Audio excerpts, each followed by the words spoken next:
Bismillahirrahmanirrahim. Assalamualaikum warahmatullahi wabarakatuh. Alhamdulillahi nahmaduhu wa nasta'inuhu wa nastaghfiruh wa na'udzu billahi min shururi anfusina wa min sayyiati a'malina. Man yahdihillahu fala mudilla lahu wa man yudlil fala hadiyalah. Allahumma shalli ala sayyidina Muhammad wa ala ali sayyidina Muhammad. Hadirin kaum muslimin dan muslimat, keluarga besar Insan Cita dimanapun Anda berada, pada malam hari ini kembali kita akan melangsungkan tadarus pikiran dengan tema puasa sebagai pembersihan rohani dan pengendalian hawa nafsu. Telah hadir bersama kita pada malam hari ini Dr. Retno Sernopati. Beliau ini adalah ahli tasawuf, karena disertasi beliau ini mengupas tentang tasawuf atau tarekat sasak ya. Ya. Baik, saudara-saudara, tetapi saya ingin mengingatkan kepada saudara-saudara, apapun menu berbuka Anda, tetaplah minumnya, karena ini adalah produk Kabupaten Lombok Timur. Ya, baik, Bung Retno, Pak Dokter ya. Beliau ini juga Ketua Bawaslu Kabupaten Lombok Timur, masih muda, masih energik, jadi usianya masih di bawah 40 tahun ya.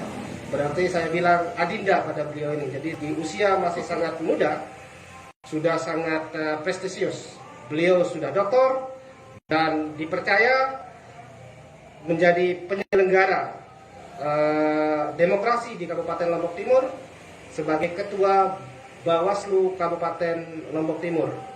Tetapi jangan salah, beliau ini adalah santri. Jadi beliau juga alumni UIN. S1-nya dulu di Jogja ya, di UIN Jogja, UIN Semarang atau UIN Jogja? Sunan Kalijaga Jogja. Ya baik Pak Dokter, ini karena kita sudah memasuki menjelang 10 terakhir bulan suci Ramadan, jadi masih hangat ketika kita berbicara puasa. Nah, ini bagaimana sih puasa yang sebenarnya yang harus dilakukan oleh kita sebagai kaum muslimin? Karena kenyataan yang kita hadapi, puasa yang seharusnya itu akan mampu menurunkan gravitasi kita sebagai manusia, gravitasi syahwat akan kebumian kita, termasuk syahwat untuk mengkonsumsi makanan-makanan yang berlebihan.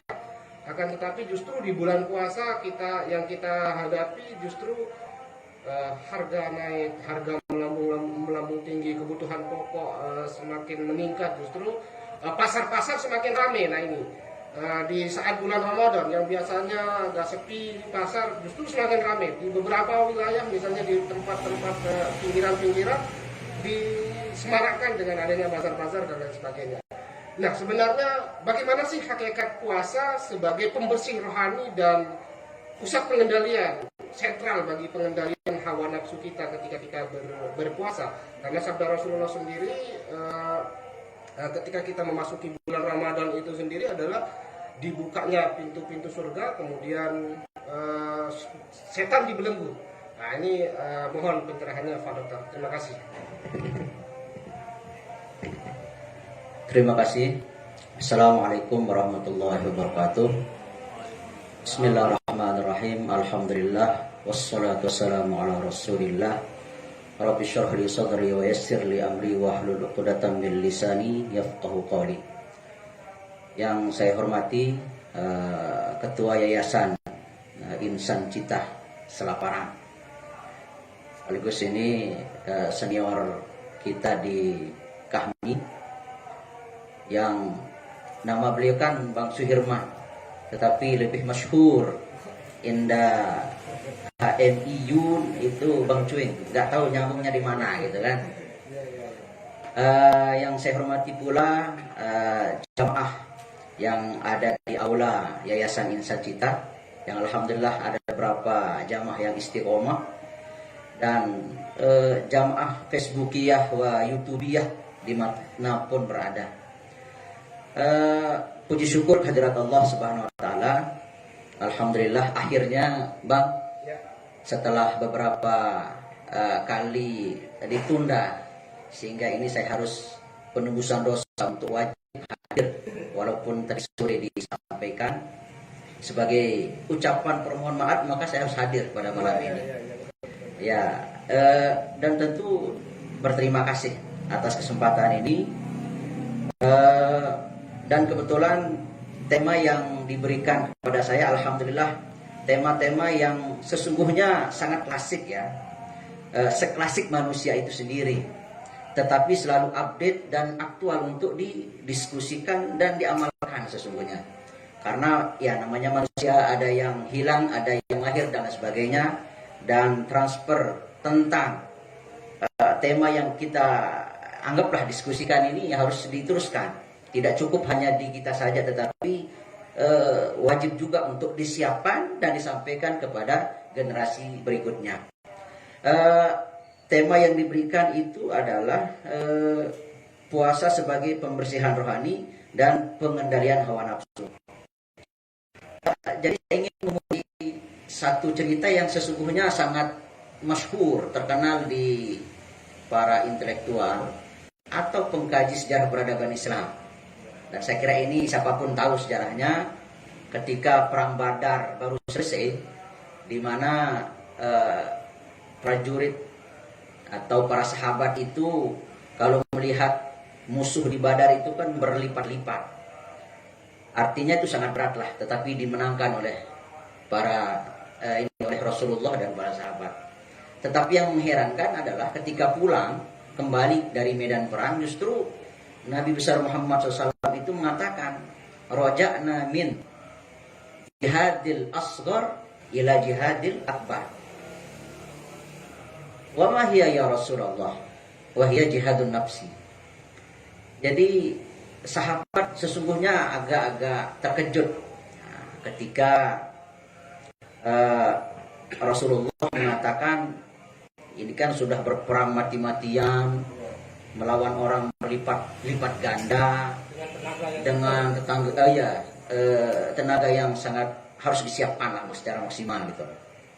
Tetapi justru Rasul mengatakan, kita ini baru pulang dari perang yang kecil, jihad asghar, paling kecil. Masih mending bilang jihadus shogir, tapi ini jihadul asghar. Wah, ila jihadil akbar, kepada jihad yang paling besar. Jadi Rasul pada sahabat terkejut, kok bisa kita ini mati-matian kok bilang baru balik dari perang yang sangat kecil.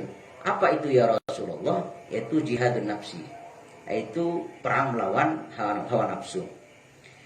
Jadi sebelum saya melanjutkan ini, saya lupa bahwa saya kira diskusi kita ini muncul dari silaturahmi kita, kemudian seringnya kita berkumpul sehingga harus ada silaturahmi. Artinya apa ya? Ketika disebut nama Bang Cuing misalnya, bergetar hatinya, wajilat qulubuhum gitu kan. Wah, karena pertemuan-pertemuan yang luar biasa ini. Dan ini bukan bid'ah hasanah ini. Man sanna sunatan hasanah. Jadi tradisi yang baik sekali ini. Oke, saya melanjutkan apa yang kita ceritakan tadi. Apa yang membuat peperangan yang begitu dahsyat yang dikatakan sebagai jihad yang paling kecil daripada jihad nafsu tadi, jihad hawa nafsu. Jadi sebelum kita ke Ramadan sebagai puncaknya nanti. Jadi ada beberapa alasan sesungguhnya. Sedikit tidak ada 3 alasan kenapa jihadun nafsi ini dianggap lebih besar daripada jihad fisabilillah, jihad berperang langsung melawan musuh. Yaitu yang pertama, jihad fisabilillah atau jihad secara fisik itu memang kita akan melihat lawan kita gitu. Sehingga siapa yang akan kita lawan itu jelas. Bahkan bendera apa yang dipakai sebagai simbol lawan itu sudah jelas bahwa itulah artinya gampang untuk kita melawan itu. Berbeda dengan jihad nafsi ini, jihadun nafsi itu tidak nampak, sehingga bagaimanapun ada di dalam diri kita. Sehingga bagaimana kita yang mengontrol terhadap nafsu ini, yang itu nanti adalah sekali lagi puncaknya di apa itu puasa, apakah bisa betul-betul mengendalikan nafsu yang ada dalam diri kita ini. Kemudian yang kedua, jihad fisabilillah itu namanya juga jihad fisabilillah. Artinya kita ini kalau orang yang berperang di jalan Allah, kalau meninggal jelas dia masuk surga. Dalam Al-Quran, wala taqulu lima yuqtal fi sabilillahi amwat bal ahya'un walakin la tashurun. Jangan Anda mengatakan bahwa orang yang meninggal di fisabilillah, jalan Allah itu meninggal, tetapi dia masih hidup, hanya kita yang tidak tahu seperti itu. Berbeda dengan jihadun nafsi ini. Kalau kita kalah dengan nafsu ini, maka kita sebagai budak nafsu. Artinya apa? Segala hal-hal yang sifatnya negatif yang ada dalam diri, potensi apa yang disampaikan Bang Adib kemarin,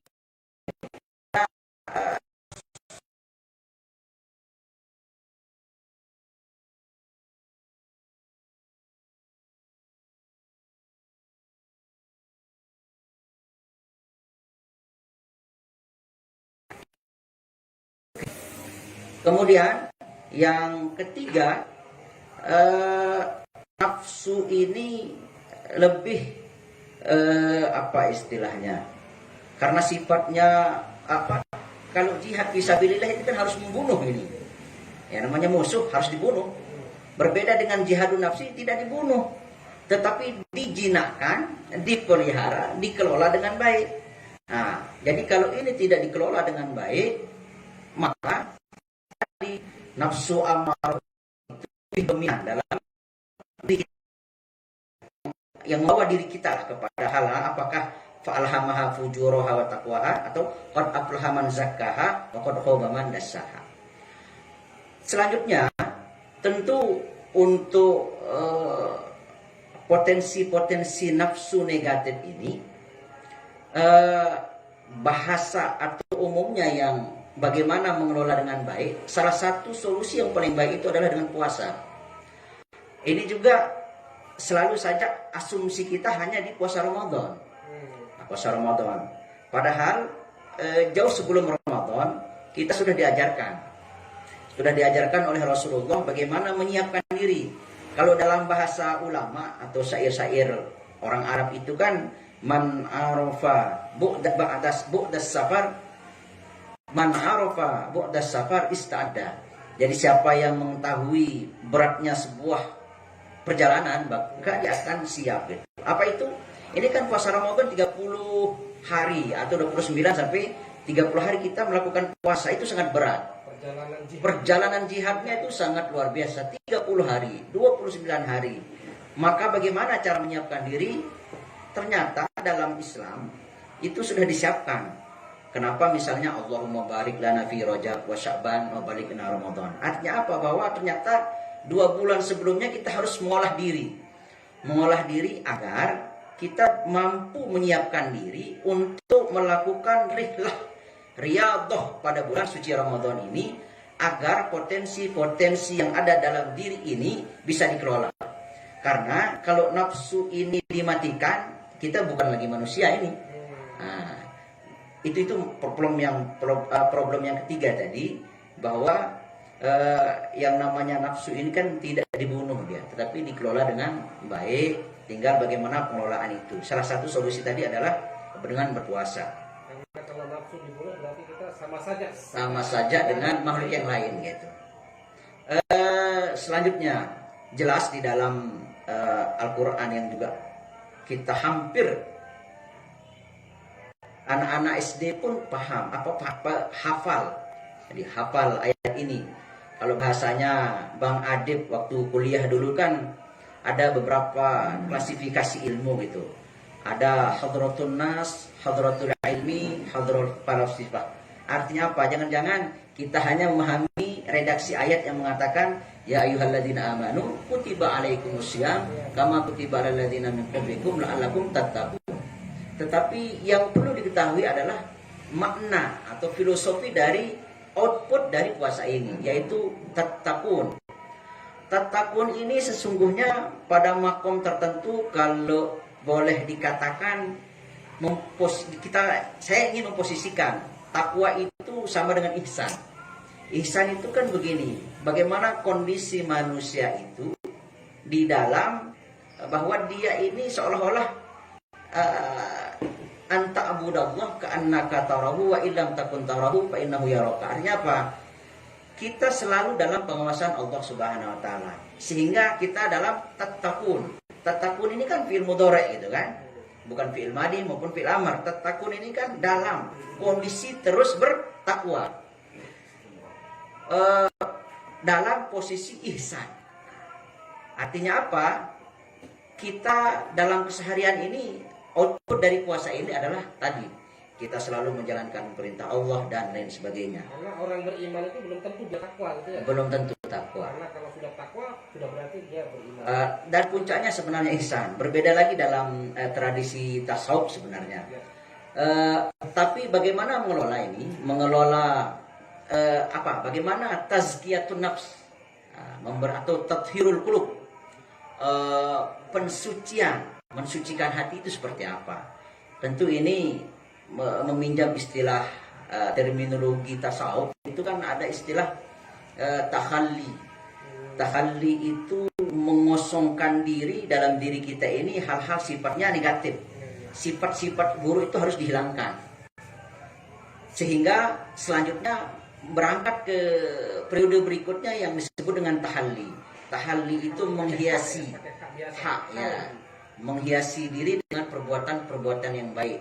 Sehingga memang setelah tattaqun, output dari puasa ini adalah tattaqun, maka kita ini pasti dalam keseharian itu bisa berbuat hal-hal yang sifatnya positif. Kalau itu sudah dilakukan, maka konsep atau jiwa-jiwa yang beberapa, kalau secara umum dalam tasawuf itu kan ada dua secara umum ini, berbeda dengan filsafat nanti macam-macam modelnya nafsu ini. Tetapi secara umum adalah nafsu ammarah, yaitu jiwa-jiwa yang dominan. Nah, ini dominannya itu lebih keinginan hal-hal yang sifatnya negatif. La ammaratun bisu. Jadi nafsu yang selalu ingin mengarahkan manusia atau orang itu pada hal-hal yang sifatnya keburukan. Tetapi beda dengan nafsul mutmainnah. Ya ayyatuhan nafsul mutmainnah, jiwa yang tenang. Sehingga ini perlu menjadi catatan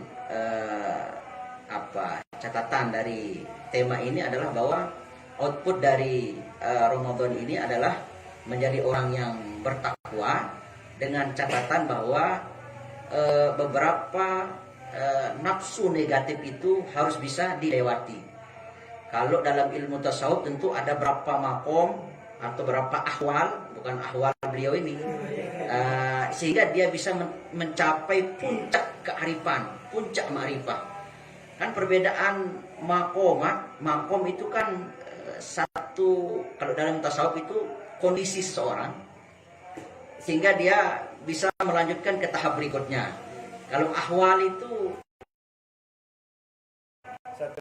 baik, kalau teknis sehingga siaran terjeda. Sekarang kita kembali melanjutkan.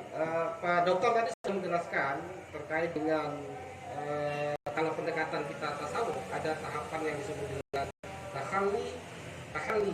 Tetapi satu yang belum disebutkan seperti tajalli. Nah, tahapan tajalli ini dia masuk ke mana?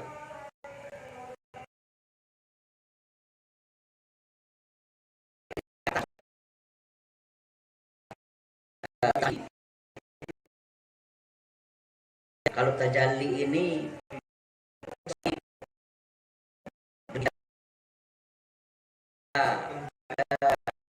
saya pikirnya dulu lah, karena nanti jangan terjebak dengan tanda kutip agak-agak sehingga saya ingin bagaimana setelah tahalli, tahalli kemudian menjadi tajalli. Artinya begini, saya kembali ke pokok bahwa masalah tazkiyatun nafsi ini, mensucikan nafsu ini bagaimana caranya.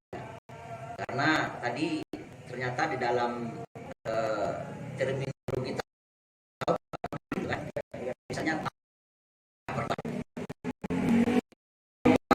kedua ini sekali lagi ini saya berbicara tentang terminologi tasawuf klasik lah, bukan milenial.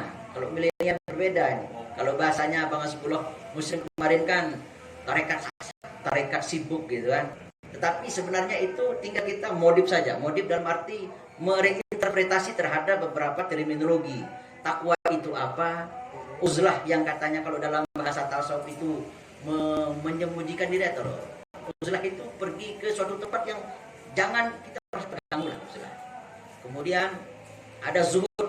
Yang namanya zuhud gitu kan kayak takut dunia, meninggalkan dunia zuhud itu. Tapi apakah iya kalau zaman milenial ini kan? Kemudian setelah itu ada takwa. Kemudian baru pada taslim. Setelah takwa itu qanaah. Qanaah merasa cukup, baru taslim. Taslim itu puncaknya adalah penyerahan diri sesuai dengan kata Islam. Penyerahan total, tawakal. Nah, itu beberapa langkah yang bisa kita lakukan, bisa kita coba di dalam melakukan tazkiyatun nafsi agar sekali lagi kalau dalam momen Ramadan ini adalah momen yang sangat tepat sebenarnya, puncak sebenarnya. Walaupun jangan sampai justru jangan hanya bulan suci Ramadan. Karena harapannya tatakun itu kan kontinuitas terhadap proses kita ini tazkiyatun nafsi selalu sucinya kolbu ini daimas terus menerus kontinu gitu. Karena terutama di bulan Ramadan ini kenapa? Karena di bulan Ramadan ini adalah banyak dukungannya gitu. Sebenarnya boleh dikatakan begitu. Hadis yang disampaikan Bang Cuy tadi kalau oleh para pakar hadis itu dianggap dhaif, tapi harus bisa diterjemahkan ke hal yang lebih positif. Contoh, idza jaa Ramadan futihat abwabul jannah wa futihat abwabul jannah wa ghuliqat abwabun nar wa sufidatis syayatin. Kalau Ramadan itu datang akan dibuka pintu surga, kemudian pintu neraka ditutup, kemudian setan dibelenggu. Ini kita tidak bisa interpretasi dengan tafsir yang klasik lah. Coba kita reinterpretasikan menjadi sesuatu yang baru. Artinya apa? Futihat abwabul jannah ini, Ramadan ini didukung oleh amalan-amalan atau perbuatan-perbuatan seseorang ke hal-hal yang sifat positif. Bayangkan, tarawih sekian rakaat itu kan hanya ada dalam bulan suci Ramadan. Walaupun qiyamul lail itu sebenarnya ada setiap malam, tetapi momen yang itu banyak orang di dalam satu masjid yang kontinu 30 malam itu kan hanya ada di Ramadan. Malamnya sebelum subuh harus bangun, ada sahur karena jelas ada keberkahan di sahur. Kemudian siangnya berpuasa. Artinya apa? Banyak sekali amalan-amalan yang membuka peluang untuk bisa masuk surga. Nah, tadi ini kalau bahasanya Imam Ghazali itu kan berbicara surga, neraka, pahala dan tidak, itu kan baru makomnya awam itu ya. Tetapi tidak ada masalah. Nah, dengan semoga saja ada peningkatan dan ini tergantung kepada saya kira pengetahuan ini. Soal pengetahuan artinya apa? Mungkin kalau di dalam kalau di masyarakat kita kan macam-macam lah kita lihat. Jangan-jangan nanti misalnya Bang Adib ini beliau ini walaupun penampilan fisik kayak preman misalnya, tapi makom bukan awam lagi gitu. Karena dia tidak berpuasa, tidak hanya berpikir tentang hal yang membatalkan, yang sifatnya lahir, tetapi batin juga. dia tidak menonton hal-hal yang negatif di siang hari, misalnya seperti itu. Apalagi hawasul hawas. Jangan-jangan Bang Cuing ini hawasul hawas gitu kan. Hawasul hawasnya itu apa gitu. Ya tadi belum, dia selalu berpikir positif, apa yang akan dilakukan hal-hal yang positif ya. Contohnya, tadi sore aja sudah dihubungi. Apa yang positif nanti malam? Kita harus pikiran ini. Nah itu hal-hal yang saya kira bisa menjadi pengetahuan yang bisa kita amalkan untuk pribadi kita di dalam mengisi Ramadan ini. Begitu juga dengan interpretasi terhadap guliqat abwabun nar, tutupnya pintu neraka. Karena sudah tidak ada jalan setan untuk mengganggu ini gitu loh. Tidak ada amalan-amalan yang kalau memang puasa yang kita lakukan itu adalah puasa yang sesuai dengan Islam itu sendiri. Betul. Kenapa? Kita tidak main-main dengan ulama-ulama klasik itu membuat ibarat itu sangat-sangat sempurna sebenarnya. Bahkan kenapa tidur dianggap ibadah? Karena bisa jadi dengan an-naumu tarkul ma'asi gitu. Daripada nonton yang negatif misalnya, maka pada siang hari lebih bisa tidur, itu kan. Atau kalau di masyarakat perkotaan misalnya, lebih baik tidur di malam hari daripada berkeliaran misalnya. Artinya jangan sampai kita menganggap tidur seorang, apalagi orang yang berilmu, karena sudah tahu lah mana yang positif dan negatif seperti itu. Saya kira demikian. Ya baik, selanjutnya kita akan buka sesi pertanyaan. Silakan pada saudara-saudara yang hadir mengikuti tadarus pikiran ini secara langsung di meeting room Yayasan Insan Cipta Selaparang, maupun Anda yang mengikuti secara virtual melalui akun Facebook YC Selaparang untuk menulis di kolom komentar. Kami persilakan dulu pada teman-teman ini yang hadir di secara langsung ya, yang hadir secara langsung. Ini Ketua Komisariat Unham ini, silakan.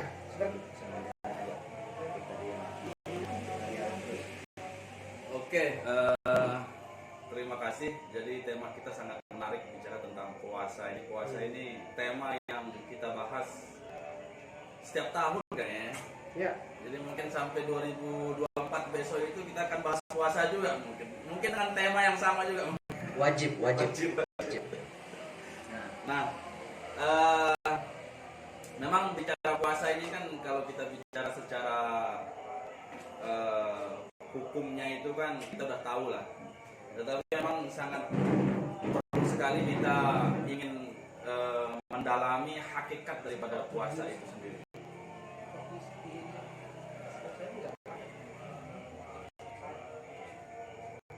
Jadi hakikat daripada puasa itu yang mungkin banyak di antara kita itu belum mungkin memaknainya secara konsep, banyak yang tahu lagi.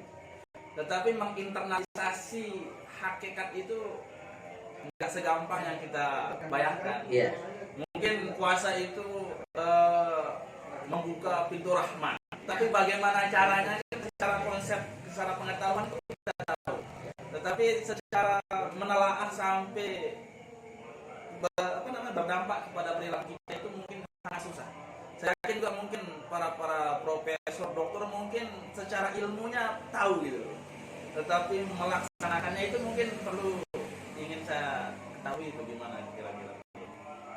Baik, begini, ilustrasinya begini sebenarnya. Maaf sebelumnya,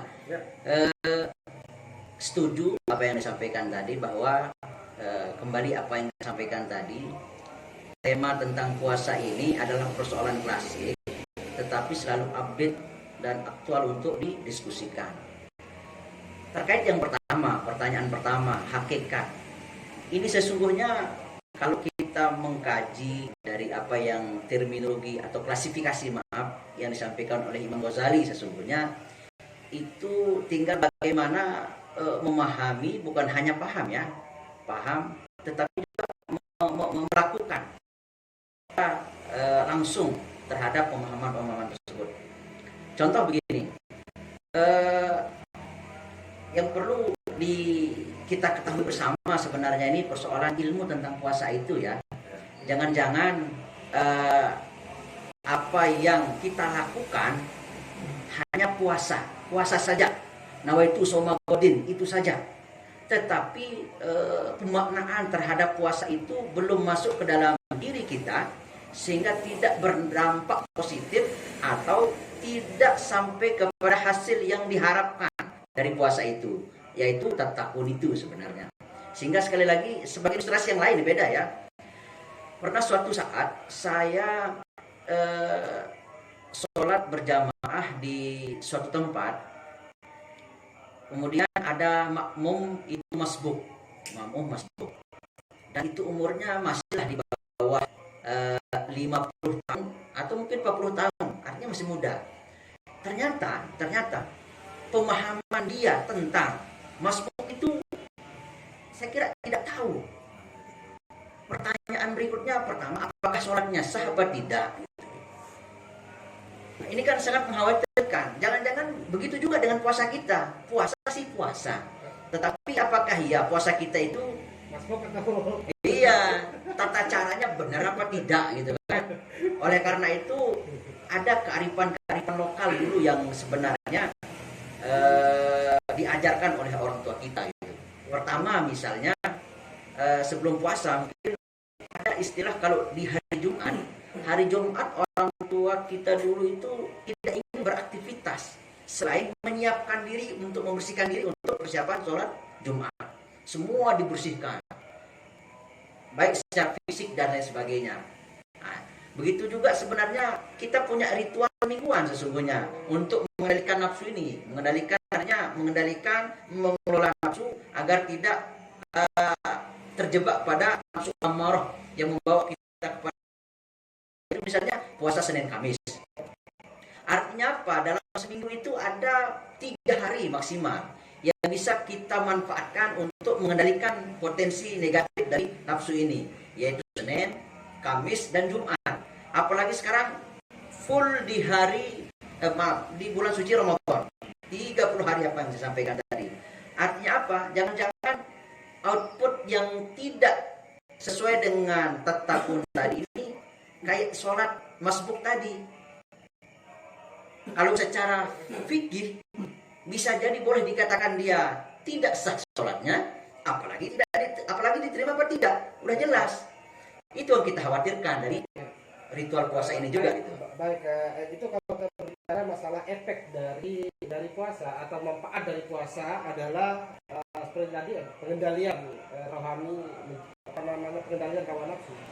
Nah, tetapi mungkin kita perlu dijelaskan Pak Dokter ini karena peserta kita juga tentu terdiri dari latar belakang yang berbeda-beda, ada dari kalangan santri, ada kalangan non santri, bahkan yang masyarakat umum juga ada yang menonton video kita ini atau siaran kita ini. Mungkin kita akan masuk kepada fikih puasa ini Pak Dokter. Kira-kira apa saja ini yang membatalkan puasa kita? Jadi kalau supaya tidak hanya sebatas menegakkan hawa nafsu, tetapi yang konkret hal-hal yang bisa membatalkan puasa secara langsung, bukan hanya membatalkan pahala puasa. Iya. Misalnya apakah kita memasukkan tangan di hidung misalnya membatalkan puasa atau gimana? Hal-hal yang membatalkan puasa selain makan dan minum. Ya, saya kira begini, kalau berbicara fikih puasa ini nanti harus saya bawa kita khusus agar tidak ini fokus. Ya, tetapi secara umum memang kalau berpuasa itu kan as-saumu bimakna al-imsaku, bahwa namanya berpuasa itu menahan diri. Secara lahir ya cukup menahan diri dari makan, minum. Itu bagi yang awam. Beda dengan orang yang makomnya lebih tinggi lagi, yang khawas. Boleh dikatakan demikian, atau yang menengah apa? Dia tidak ingin waktu di dalam Ramadan ini misalnya membuang-buang waktu lah, tidak ada waktu yang sia-sia. Ya, tapi ada teman yang dia tidak mau membuang waktu sia-sia, tetapi memanfaatkan puasa itu dengan tidur selama hari Ramadan, sehari puasa. Nah, ini kan persoalan nilai. Apakah ini kan kita ini hamba ya. Kita tidak tahu apakah diterima apa tidak amalan kita. Yang tahu hanyalah Allah Subhanahu wa taala. Tetapi indikator jelas lah. Kalau yang membatalkan puasa jelas, makan, minum, kemudian berhubungan suami istri, itu jelas. Tetapi karena kita berbicara tentang makom-makom tadi, nilai-nilai dan asa tadi, artinya apa? Bahwa jangan sampai bulan Ramadan yang kita tunggu-tunggu dalam 1 tahun sekali ini hanya dibuat main-main. Artinya udah puasa-puasa saja.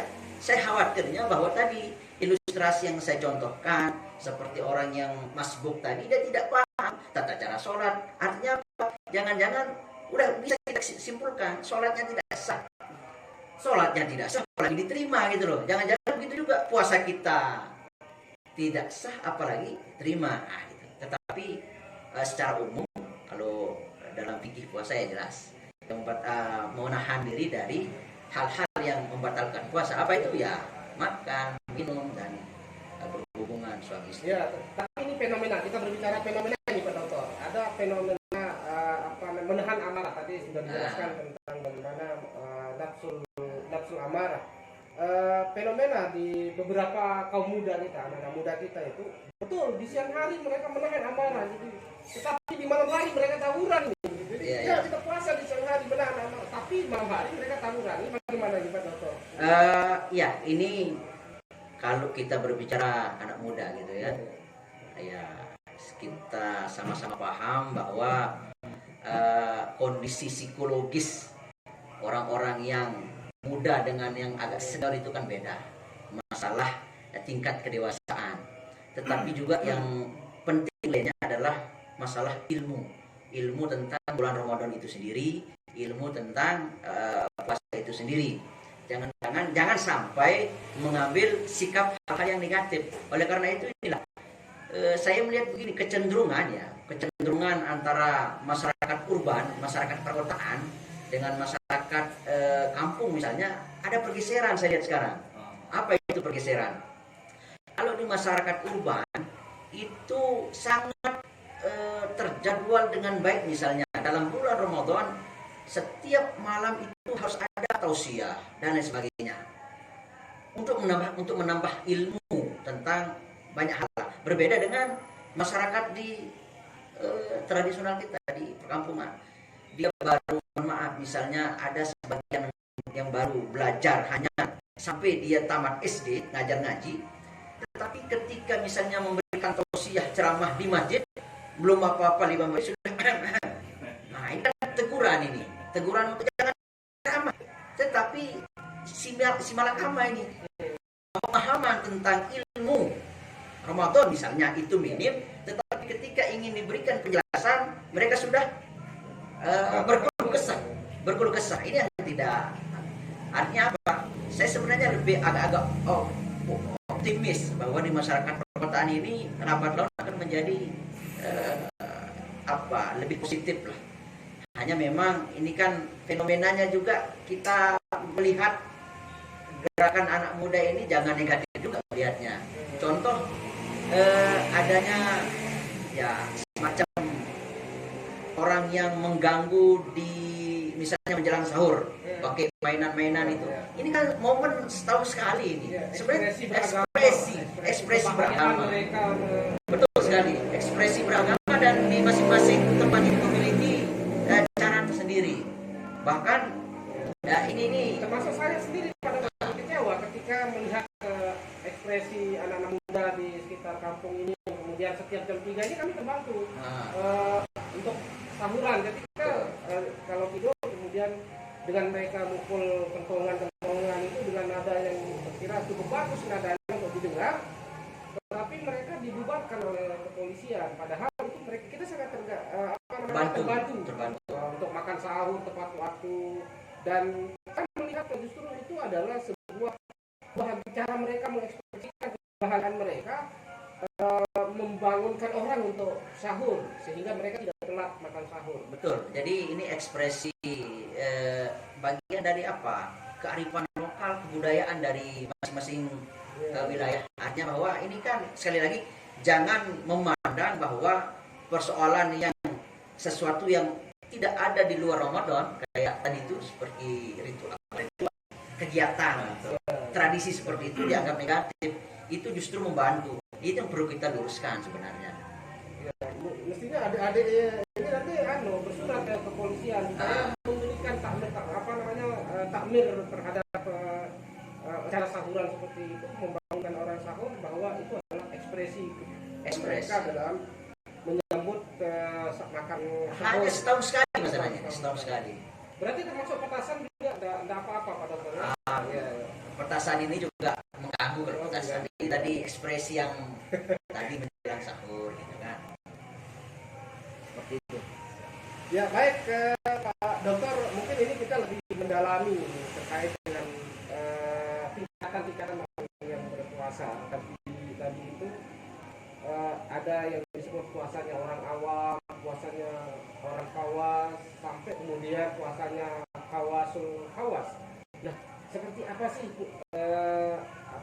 penjabaran dari puasa-puasa dari apa perbedaan dari puasanya orang awam, puasanya orang khawas sampai ke tingkatan khawasul khawas? Dan apakah orang-orang seperti kita ini bisa sampai nggak di tahapan apa yang disebut dengan khawasul khawas? Kemudian bagaimana kita mencapainya kalau misalnya kita belum sampai ke tahapan itu? Apakah orang-orang seperti Pak Atik ini misalnya yang memang mengabdikan dirinya hanya dengan mendirikan pondok pesantren, rajin bersedekah, nah itu sudah bisa masuk kategori orang yang berpuasa sampai ke tingkatan khawasul khawas itu, Pak Dokter?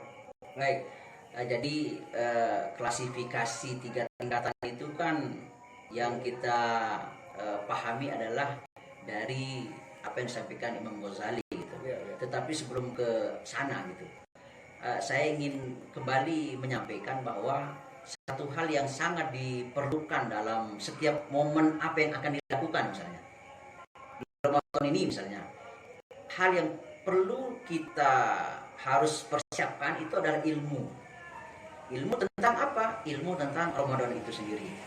Karena apa? Jangan sampai kita menjustifikasi orang yang mohon maaf dikatakan secara pendidikan itu awam, tetapi khusus Ramadan ini nggak main-main. Artinya apa? Masalah tingkatan yang kita kutip tadi, ada yang awam, ada yang khawas, itu kan hanya klasifikasi agar kita memotivasi diri agar bisa melakukan ibadah puasa ini secara maksimal, secara optimal seperti itu. Artinya apa? Kalau kita ingin menerjemahkan misalnya puasa awam misalnya, sekali lagi saya minta maaf bahwa saya mengatakan puasanya orang awam bukan berarti orang-orang tua kita ini orang awam, tidak. Tetapi justru mungkin beliau lebih paham dan bisa mengamalkan secara lahir batin puasa ini daripada kita yang muda-muda ini gitu.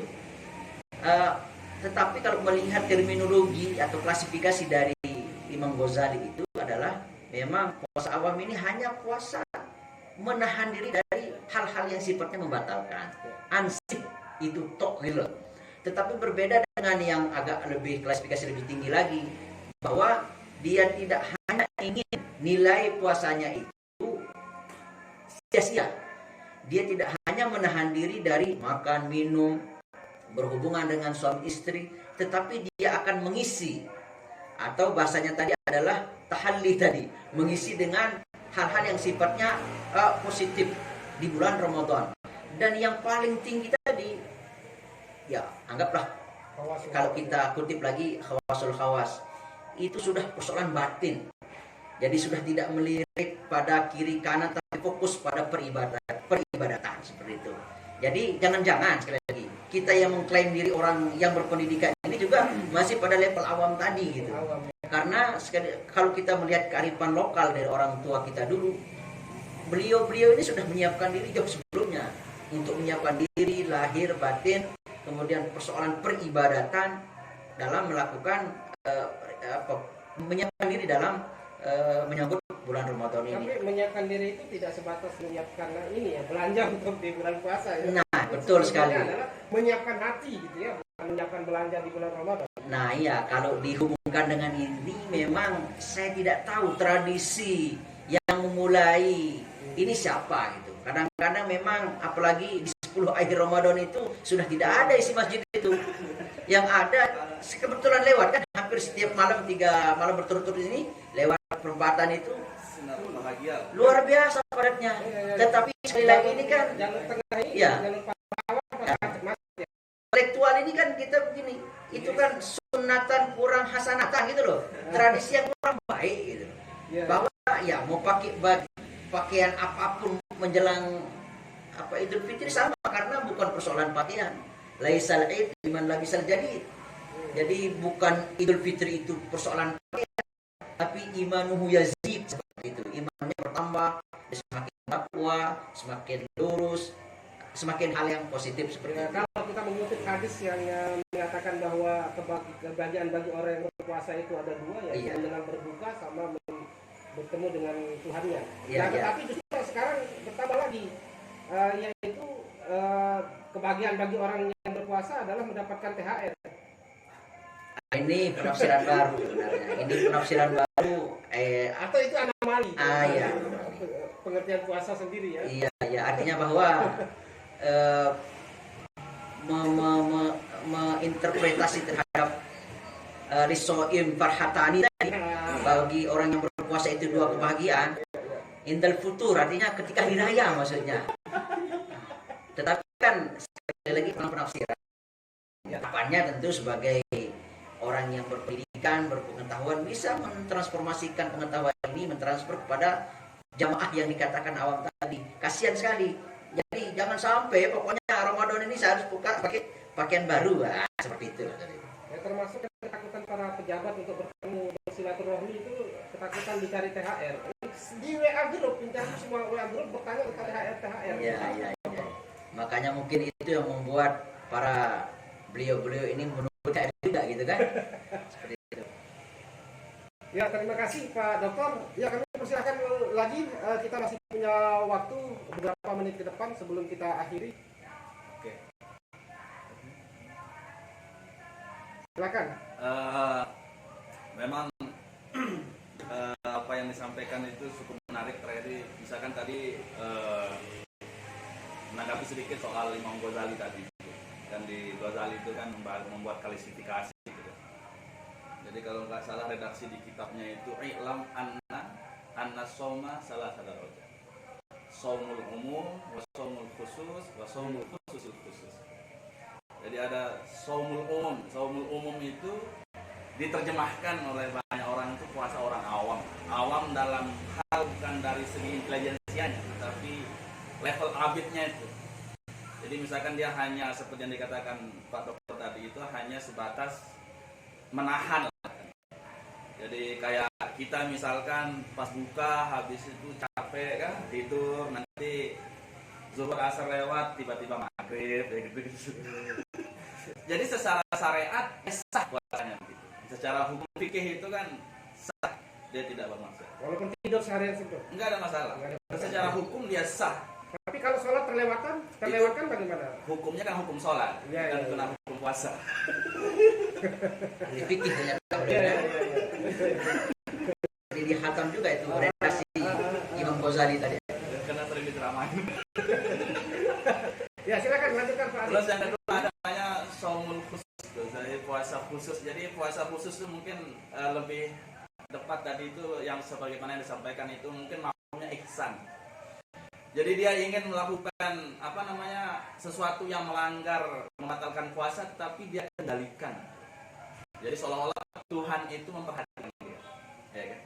Misalkan saya ingin berhubungan suami istri di siang hari misalkan, dia punya keinginan, ya kan? Tapi keinginan ini bagi makom khusus itu sudah membatalkan puasa bagi dia, bagi orang makom. Nah, maksudnya adalah jadi di makom khusus itu dia berusaha, kalau kita ini kan tidur itu kan supaya kita nggak kepikiran yang lain kan. Kalau orang khusus itu dia berusaha mengendalikan seolah-olah Allah itu sedang memperhatikan dia, melihat dia. Nah, yang makom khusus ini sampai perkataan Imam Ghazali itu bilang orang berpuasa itu sebenarnya sedang membatalkan puasa. Karena dia berpuasa sebenarnya sedang sahur gitu ya kan. Orang sahur juga sayogianya sebenarnya dia sedang berpuasa. Apa yang dimaksudkan di sini adalah bahwa tidak ada yang dipikirkan, jadi nafsunya itu sudah mutmainnah. Jadi nafsunya itu sudah bukan amaratul bisu itu. Jadi nafsunya itu sudah lawwamah, mutmainnah. Jadi segala sesuatu. Jadi yang kedua soal kasus fenomena puasa kita hari ini. Itu tadi soal Ghazali, terus fenomena soal puasa. Fenomena soal puasa ini mungkin saya lihat puasa kita hari ini bukan level iman mungkin ya, level tradisi saya lihat. Kenapa? Kalau kita menggunakan level iman, tentu kita ingin mencapai makom-makom ini semakin hari, gitu kan? Kita selalu berusaha. Tapi semakin hari puasa kita, realitasnya adalah bahkan kita menghabiskan waktu itu bukan di masjid tapi di sinar kaki. Misalkan di toko-toko supermarket, toko-toko buku. Saya yakin saya juga sedang mikir THR hari ini. Kenapa? Karena makom saya ini makom level tradisi puasanya itu. Nah, bagaimana cara kita? Tentu ini banyak aspeknya juga, mungkin aspek sosial, aspek ekonomi juga mempengaruhi. Nah, bagaimana cara kita ini supaya puasa kita ini bukan hanya tradisi gitu loh, tetapi sebagai level iman, yang mana kita berusaha untuk meningkatkan ketakwaan kita. Saya kira itu mungkin. Ya, baik Pak Dokter. Jadi tadi pernyataannya yang pertama menguatkan terkait dengan level puasa menurut Ghazali. Yang kemudian yang kedua mengomentari terkait dengan fenomena yang terjadi. Pak Adib ini menyebut bahwa sesungguhnya yang terjadi pada kita saat ini adalah berpuasa tidak merupakan dorongan iman, tetapi memang sudah menjadi tradisi. Begini, saya setuju dengan apa yang disampaikan Bang Adib tadi, bahwa jangan-jangan gitu ya, jangan-jangan memang anggaplah ritual puasa tahunan ini yang sesungguhnya menjadi momen yang sangat sakral bagi muslimin, muslimat di seluruh dunia, itu bagi orang-orang yang awam tadi hanya melihat sebagai tradisi tahunan, ritual belaka seperti itu. Dan harapannya tadi, ini puasa Ramadan, maka akan memiliki pakaian baru, kita main mercon dan lain sebagainya. Nah, artinya apa? Bahwa ini menjadi PR kita sesungguhnya di era milenial ini, dan itu sangat sulit untuk kita hilangkan. Kenapa? Media yang sangat luar biasa, sangat borderless ini, sehingga sangat sulit untuk kita menafikan, karena anak kecil pun akan mengetahui apa yang harus dia lakukan gitu, walaupun bukan apakah itu benar, salah dan lain sebagainya, karena ini sudah bukan, kadang-kadang sudah menjadi luar kendali kita sebagai orang tua misalnya terhadap anak-anak milenial saat ini gitu. Sehingga yang harus kita optimalkan dalam melakukan apa istilahnya, ini dakwah-dakwah kultural juga penting ini, dakwah kultural, kemudian coba menggali potensi kearifan lokal yang dulu orang tua kita lakukan gitu. Karena apa yang disampaikan tadi, misalnya hari Jumat itu saja gitu, dia sudah persiapkan diri, tidak keluar kemana-mana, memang fokus untuk persiapan ibadah. Begitu pula di Ramadan ini. Karena saya melihat ada beberapa orang tua yang memang orang tua yang memegang tradisi, bukan hanya ritual belaka tahunan ini, tetapi memang menjadi momen yang sangat penting, momen yang sangat sakral di Ramadan ini. Karena banyak pintu-pintu yang bisa dilakukan secara jam'i, secara bersama-sama, tidak individu gitu. Itu kan, itu tuh mengasihkan, karena dia beribadah ada temannya, atau atas secara kolektif bisa melakukan sama seperti itu. Ya, bagaimana kalau ini tradisi tadarus yang dilakukan oleh umat muslim di Lombok ini. Kita biasa tadarus itu bahkan sampai sahuran ini tradisi tadarus ini.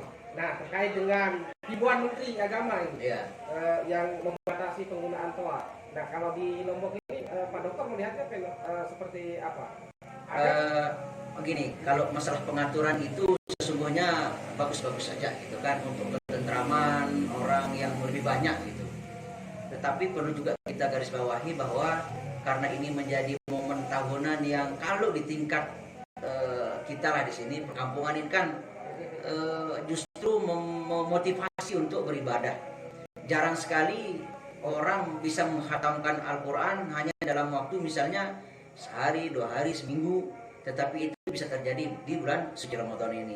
Tetapi persoalan pengaturan tawa itu saya kira penting juga, karena kasihan juga orang yang di dekat masjid kemudian pakai corong orang tua yang sakit. ya, artinya bahwa kan persoalan pengelolaan corong saja. Kalau memang di atas jam berapa batasannya bisa pakai yang di dalam. gitu. Ini kan tidak terlalu perlu diperdebatkan. Tapi enaknya kita kalau di Lombok ini ya, di bulan Ramadan itu, nah ini terutama saya yang kampung saya jauh ya Pak Dokter ya. Jadi bulan jam berapapun itu nyaman sekali rasanya Oh, di betul. bulan Ramadan. Betul sekali. Karena di semua tempat itu masih saja Iya. lampu nyala, masjid masih ada orang yang ngisi. Nah, itu Tapi lah. kalau di luar Ramadan, waduh, ke utara atau ke selatan, mana kita berani Pak Dokter? Ya, artinya bahwa itu salah satu nilai positif dari Ramadan malamnya terutama ya. Ya. Hanya ke jam berapapun, kemudian lokasi manapun bisa kita lalui gitu. Tidak ada kekhawatiran. Dan nilai-nilai seperti ini sesungguhnya ya kalau bisa, tapi kan sangat sulit ya untuk bisa dilakukan sama seperti bulan Ramadan itu gitu. Tetapi saya kira ini kan persoalan tradisi lagi, tradisi yang itu hanya bisa dilakukan pada momen-momen tertentu. Tidak bisa kita paksakan sebuah tradisi dalam setahun. Nah, seperti itu. Tetapi ada nilai, sekali lagi ini persoalan keberkahan lah. Keberkahan, nilai-nilai dari nilai positif dari Ramadan itu sendiri. Adanya tadarus, orang yang tidak pernah baca Quran pun sehingga alhamdulillah baca Quran juga akhirnya gitu. Tapi yang kita ini sering lah turun ke kampung, ke masjid-masjid kampung. Fenomena tadarus ini sudah beralih ini sekarang. Kalau dulu kan ada orang-orang tua teman kita tadarusan, Iya. hanya anak-anak. Itu kalau sekarang ini saya turun ke beberapa masjid ikut tadarusan. Yang kita temukan ini anak-anak, remaja yang justru tujuannya sebenarnya kan adalah untuk bagaimana mereka di situ meningkatkan bacaannya mengaji. Nah justru dibiarkan banyak yang isinya 5 orang terus nanti anaknya berkeliaran keluar nanti setelah dapat giliran. Jadi sebenarnya kan mestinya harus tradisi saling simak yang harus dikembangkan ya. Karena ini dalam rangka meningkatkan bacaan, kualitas bacaan. Nah tetapi yang banyak fenomena yang kita temukan sekarang sampai di kampung-kampung itu ya hanya 1-2 orang yang sedang di masjid, tapi yang lain berkeliaran di luar nanti menunggu giliran. Iya, Ya, masalah tadarus ini sebenarnya sudah banyak nilai-nilai yang sudah bergeser gitu ya. Jadi waktu kita lah tahun 90-an dulu ya. artinya yang tadarus Al-Quran di masjid itu justru antar kampung satu memasuki kampung yang lain, dan itu bisa menjadi ta'aruf, saling mengenal gitu. Tetapi memang sekali lagi ini persoalan beda zaman sehingga inilah beberapa hal yang perlu dipikirkan oleh stakeholder lah, entah majelis ulama dan lain-lain, DMI misalnya, bagaimana mentradisikan hal-hal yang dulu itu memang harus dilestarikan, al-muhafazah al-qadim sholeh. Jadi hal-hal yang perlu dilestarikan. Kalau persoalan wal akhdhu bil jadidil aslah artinya apa? Ada hal-hal yang inovatif ya silahkan saja, tetapi tidak menghilangkan substansi. Jadi perlu juga kita belajar dari orang-orang terdahulu bagaimana menilai, memaknai tadarus Al-Quran gitu. Memaknai dari tadarus Al-Quran bukan hanya ritual belaka, tapi memiliki nilai-nilai terhadap pemahaman terhadap Al-Quran itu sendiri, seperti itu Bang. Ya, baik Pak Dokter, karena kita sudah melewati 60 menit diskusi kita, statement terakhir Pak Dokter ini atau pesan-pesan yang ingin disampaikan kepada warga insan kita yang mengikuti tadarus pikiran baik secara langsung ataupun mengikuti secara virtual. Silakan Pak Dokter. Jadi Ramadan yang kita tunggu selama 11 bulan ini dan alhamdulillah kita sedang berada di dalamnya, Mari kita optimalkan dalam mengisi Ramadan ini dengan silaturahmi, kemudian berdiskusi, dan juga akan menghasilkan nilai-nilai spiritual yang nanti bisa dirasakan oleh orang-orang yang terus melakukan silaturahim, kemudian silaturahmi fikri tadi. Jadi semoga Ramadan kita pada tahun 1443 ini kita semua menjadi manusia yang tattaqun, kemudian dalam makom yang ihsan, sehingga melakukan hal-hal yang positif tidak hanya di bulan Ramadan tetapi di sepanjang tahun. Saya kira demikian. Mohon maaf ini Pak Dokter karena pertanyaan penonton ini yang mengikuti siaran kita dari Facebook ini untuk sangat berharap untuk bisa dijawab. Satu pertanyaan awam dan sederhana katanya, bagaimana kondisi kita setelah melewati puasa 1 bulan? Apakah menjamin kita kembali ke fitrah atau kembali kesucian kita kembali setelah melewati 1 bulan Ramadan yang selama ini diterjemahkan sederhana? Kembali ke sekali lagi saya ingin mengatakan bahwa persoalan nilai-nilai yang sifatnya transendental ya, artinya apakah dia sah, kemudian nilai ibadahnya seperti apa, itu kan hanya Allah Subhanahu wa taala yang mengetahui. Hanya saja barometernya bisa kita nilai dari apakah pasca Ramadan ini dia juga bisa melakukan hal-hal yang positif dia lakukan pada Ramadan ini.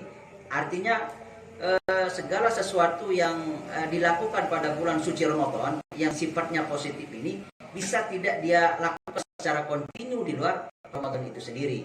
Sehingga kalau output itu bisa dilihat dari lahir saja misalnya, boleh dikatakan bahwa walaupun ini sifatnya subjektif, kita bisa katakan kembali ke fitrah karena dia mampu menginternalisasikan nilai-nilai Ramadan tidak hanya di bulan Ramadan itu saja, tetapi pasca Ramadan. Bahkan apa yang disampaikan tadi 1 tahun. Nah, tidak hanya 1 bulan ini, tapi kontinu sepanjang tahun seperti itu. Termasuk tadarus pikiran ini. Tadarus pikiran ini. Ada, ya? Nah, ini tadarus pikiran ini tradisi yang baik. Mansana sunatan hasanatan. Artinya walaupun beliau besok berhalangan akan dilanjutkan oleh generasi berikutnya, Bang Cuing ini akan mendapatkan nilai ibadah sebagai jariah seperti itu karena sudah memulai sesuatu yang positif. Saya kira demikian. Ya, baik, terima kasih Pak Dr. Retno Senopati. Tetaplah selalu Anda mengikuti kegiatan tadarus pikiran ini karena sesungguhnya kami itu ada untuk Anda yang mau berpikir. Pak Tabiru ya ulil albab. Billahi taufiq wal hidayah. Wassalamualaikum warahmatullahi wabarakatuh.